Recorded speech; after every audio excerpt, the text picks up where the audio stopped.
Alors, vous reprendrez bien un petit peu de Dieselgate. BMW en proie à un scandale mêlant émissions polluantes et climatisation. Contrairement au groupe Volkswagen, BMW est sorti indemne de l'affaire du Dieselgate, mais le constructeur bavarois est aujourd'hui suspecté d'avoir triché sur les émissions polluantes d'au moins un de ses véhicules diesel, en le dotant d'un dispositif couplé au fonctionnement de la clim. Oh là là, mais les astuces de bâtard, c'est incroyable, hein.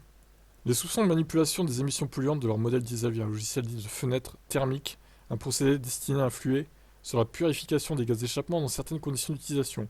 BMW est au cœur d'une nouvelle affaire de ce type. Le constructeur allemand est en effet soupçonné d'avoir équipé le X3 X-Drive 20D d'un logiciel permettant de réduire la recirculation des gaz d'échappement, notamment en fonction de l'activation ou non de la climatisation. Ils sont ingénieux dans l'arnaque, hein, quand même. C'est fou, hein, dans la triche, hein. En juin 2023, l'ONG environnementale allemande, au nom imprononçable, a publié, on va l'appeler DUH, a publié plusieurs études sur les émissions d'oxyde d'azote de plusieurs modèles de BMW. Ces tests réalisés en novembre 2021 par l'Institut de contrôle des émissions ont notamment porté sur les X3 et X-Drive 20D équipés d'un bloc de litre diesel soumis à la norme Euro 5 commercialisée entre 2010 et 2017. Les conclusions de ces analyses sont édifiantes. À la mise en marge de la clim, le taux de recirculation des gaz d'échappement serait réduit de 5%. Selon cette étude, cette réduction serait indépendante de la puissance d'entrée du système de climatisation et de la température intérieure ou extérieure. Ce processus est considéré comme un dispositif d'invalidation illicite, les mesures d'émissions polluantes, comme les oxydes d'azote, étant d'ailleurs réalisées climatisation éteinte. Dans le cas de l'homologation des véhicules, donc point. Ok. Les tests de l'Institut rattaché à la DUH ont également permis d'identifier un taux de purification des gaz d'échappement réduit en fonction d'autres paramètres, la température, la vitesse et la quantité de carburant injecté. Cette analyse démontre également que le fonctionnement de la vanne EGR de la voiture diminue à mesure que la charge augmente, une tricherie multifactorielle qui pourrait coûter cher à BMW. L'Office fédéral allemand pour la circulation des véhicules à moteur KBA s'intéresse à ces dispositifs illicites de neutralisation de la purification des gaz d'échappement découverts sur les SUV compact diesel de BMW. Un porte-parole de cette autorité a déclaré à Bild qu'une procédure d'audience avait été lancée contre BMW en août 2023. Celle-ci est basée sur le soupçon d'un dispositif d'arrêt inadmissible dans la commande moteur d'un X3 2 litres diesel. Selon ce porte-parole, les homologations parties en matière d'émissions en question ont été délivrées, à l'époque, par l'autorité irlandaise de l'homologation. L'autorité d'homologation irlandaise et la KBA sont en contact étroit.